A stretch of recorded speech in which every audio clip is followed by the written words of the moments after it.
மத்திய அரசின் புதிய குற்றவியல் சட்டங்களை கண்டித்து பூந்தமல்லியில் வழக்கறிஞர்கள் கண்டன ஆர்ப்பாட்டம் நடத்தினர். இந்தியாவில் நடைமுறையில் இருக்கும் 3 குற்றவியல் சட்டங்களுக்கு பதிலாக புதிய 3 குற்றவியல் சட்டங்களை மத்திய பாஜக அரசு உருவாக்கியுள்ளது. அந்த 3 சட்டங்களும் வரும் ஜூலை 1ஆம் தேதி முதல் அமலுக்கு வரும் என்று எதிர்பார்க்கப்படுகிறது. இதற்கு நாடு முழுவதும் கடும் எதிர்ப்பு கிளம்பியுள்ளது. குறிப்பாக தமிழ்நாட்டில் திமுக உள்ளிட்ட பல்வேறு அரசியல் கட்சிகளும் அமைப்புகளும் கடும் எதிர்ப்பு தெரிவித்து வருகின்றன. இந்த நிலையில் இந்த 3 குற்றவியல் சட்டங்களை கண்டித்து தமிழ்நாடு புதுச்சேரி வழக்கறிஞர்கள் கூட்டமைப்பு சார்பில் பூந்தமல்லி நீதிமன்றம் முன்பாக கண்டன ஆர்ப்பாட்டம் நடைபெற்றது.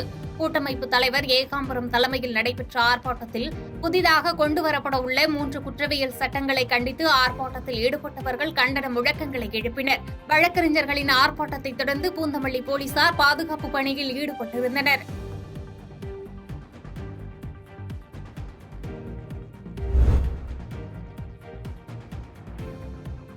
பாஜக நிர்வாகிகள் குறித்து அவதூறு பரப்பும் வகையில் செய்தியை வெளியிட்டு வரும் திரைப்பட இயக்குநர் பாண்டியராஜனை கண்டித்து ஆர்ப்பாட்டம் நடத்தப்படும் என்று புதுக்கோட்டை மாவட்ட பாஜக தலைவர் விஜயகுமார் பேட்டியளித்துள்ளார். புதுக்கோட்டை மாவட்ட பாஜக அலுவலகத்தில் மாவட்ட தலைவர் விஜயகுமார் செய்தியாளர்களை சந்தித்தார். அப்போது மணல் கடத்தலை தடுத்து நிறுத்த முயன்ற இலுப்பூர் கோட்டாட்சியர் மணல் கடத்தல் கும்பலால் கொலை செய்ய முயற்சி நடத்தியதற்கு கண்டனம் தெரிவித்ததோடு சம்பவத்தை கண்டித்து புதுக்கோட்டையில் பாஜக சார்பில் போராட்டம் நடத்த திட்டமிட்டுள்ளதாக தெரிவித்தார்.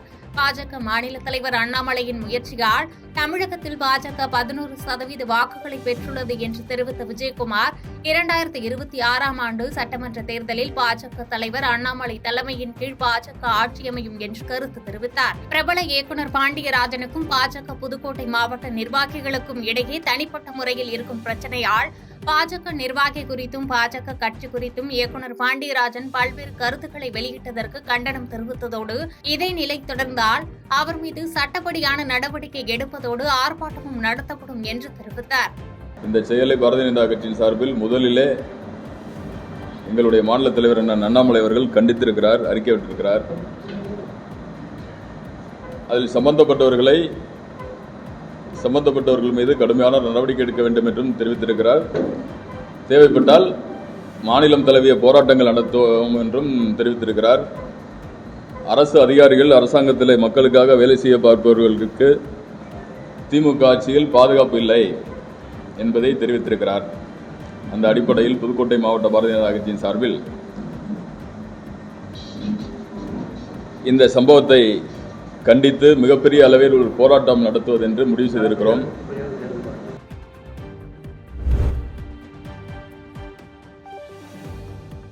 அரசு ஜீப் மீது இருசக்கர வாகனம் மோதி ஏற்பட்ட விபத்தில் அதிர்ஷ்டவசமாக இருசக்கர வாகனம் ஓட்டிய நபர் உயிர் தப்பினார்.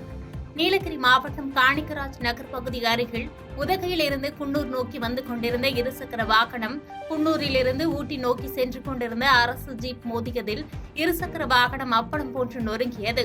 இந்த விபத்தில் இருசக்கர வாகனத்தை ஓட்டி வந்த குன்னூர் கன்னிமாரியம்மன் கோவில் பகுதியைச் சேர்ந்த சபரி என்பவர் லேசான காயத்துடன் அதிர்ஷ்டவசமாக உயிர் தப்பினார். விபத்து குறித்து தகவல் அறிந்து சம்பவ இடத்திற்கு வந்த அருவங்காடு காவல்துறையினர் சபரியை ஆம்புலன்ஸ் மூலம் குன்னூர் அரசு மருத்துவமனைக்கு அனுப்பி வைத்தனர். மேலும் விபத்து குறித்து காவல்துறையினர் விசாரணை மேற்கொண்டு வருகின்றனர்.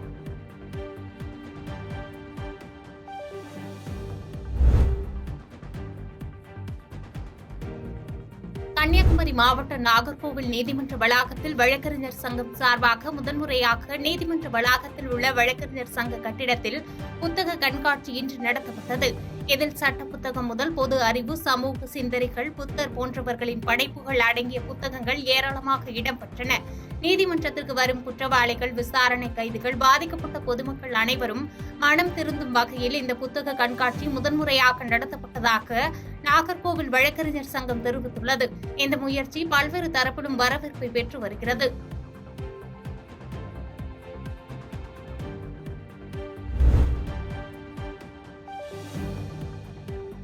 கள்ளக்குறிச்சி விஷசாராயம் விவகாரத்தை மையமாக வைத்து பொள்ளாச்சியில் கல் இறக்கும் விவசாயிகளை போலீசார் துன்புறுத்துவதாக காவல்துறை துணை கண்காணிப்பாளரிடம் விவசாயிகள் புகார் அளித்தனர்.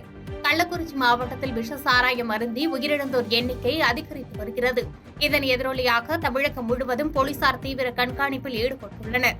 இந்நிலையில் பொள்ளாச்சி அடுத்த ஆனைமலை, கோட்டூர் உள்ளிட்ட பகுதியில் சில விவசாயிகள் தமிழக அரசால் தடை செய்யப்பட்ட தென்னை மரத்திலிருந்து கல் இறக்கி விற்பனை செய்து வந்தது போலீசாருக்கு தெரியவந்தது. இதனால் போலீசார் விவசாயிகளிடம் கல் இறக்குவதை நிறுத்த வேண்டும் என்று கடுமையான வாக்குவாதத்தில் ஈடுபட்டதாக கூறப்படுகிறது.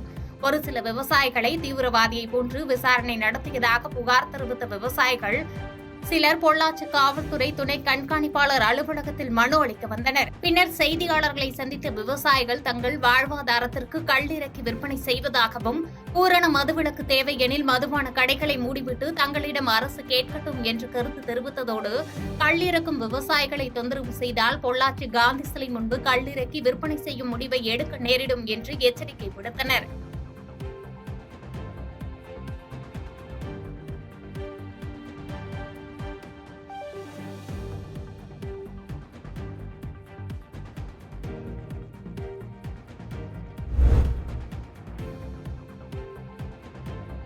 விஷ சாராயம் விவகாரத்தில் தமிழக முதலமைச்சரை ராஜினாமா செய்ய வலியுறுத்தி கோவில்பட்டியில் காங்கிரஸ் கட்சி நிர்வாகி அக்னிசட்டி ஏந்தி நூதன போராட்டம் நடத்தியது பரபரப்பை ஏற்படுத்தியது. கள்ளக்குறிச்சி கருணாபுரம் பகுதியில் கள்ளச்சாராயம் அருந்தியதில் 38 பேர் பரிதாபமாக உயிரிழந்தனர். மேலும் 100க்கும் மேற்பட்டோர் அரசு மருத்துவமனையில் சிகிச்சை பெற்று வருகின்றனர்.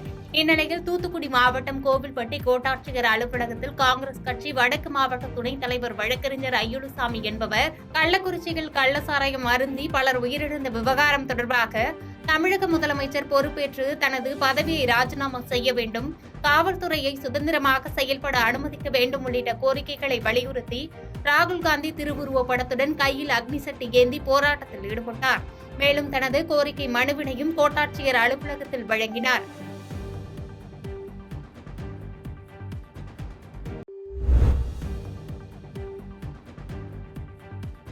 பழனியில் சாலையோர வியாபாரிகளை முன் அறிவிப்பு இன்றி அப்புறப்படுத்துவதற்காக எதிர்ப்பு தெரிவித்து CIDU சார்பில் ஆர்ப்பாட்டம் நடைபெற்றது. திண்டுக்கல் மாவட்டம் பழனி தாலுகா அலுவலகம் முன்பு CIDU சார்பில் சாலையோர வியாபாரிகளின் வாழ்வாதாரத்தை பாதுகாக்க கோரி ஆர்ப்பாட்டம் நடைபெற்றது. ஆர்ப்பாட்டத்தில் திண்டுக்கல் நாடாளுமன்ற உறுப்பினர் சச்சிதானந்தம் மற்றும் சாலையோர வியாபாரிகள் 100க்கும் மேற்பட்டோர் கலந்து கொண்டனர். பழனி அடிவாரம், காந்தி மார்க்கெட் உள்ளிட்ட இடங்களில் சாலை ஓரத்தில் வியாபாரம் செய்யும் வியாபாரிகளின் வாழ்வாதாரம் பாதிக்கும் வகையில் முன்னறிவிப்பு செய்யாமல் அப்புறப்படுத்தும் நடவடிக்கையை கண்டித்தும் அடிவாரம் சாலையோர வியாபாரிகளுக்கு மாற்று இடம் வழங்க வலியுறுத்தி ஆர்ப்பாட்டத்தில் கோஷங்கள் எழுப்பினர்.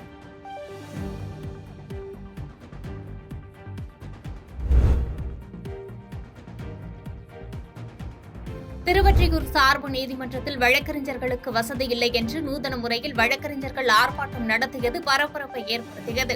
சென்னை திருவொற்றியூரில் செயல்பட்டு வரும் சார்பு நீதிமன்றத்தில் தினமும் 100க்கும் மேற்பட்ட வழக்குகள் விசாரணை செய்யப்படுகிறது.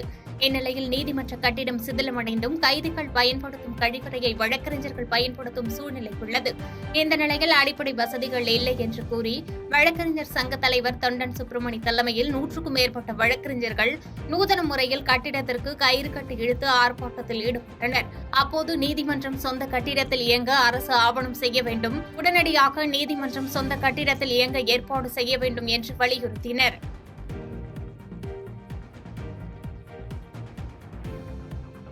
பாதகம் செய்பவரை கண்டால் நாம் பயங்கொள்ளலாகாது பாப்பா, மோதி மிதித்து விடு பாப்பா, அவர் முகத்தில் உமிழ்ந்து விடு பாப்பா. அண்மை செய்திகளை உடனுக்குடன் தெரிந்து கொள்ள இணைந்திருங்கள் இயம்நாடு தொலைக்காட்சியுடன்.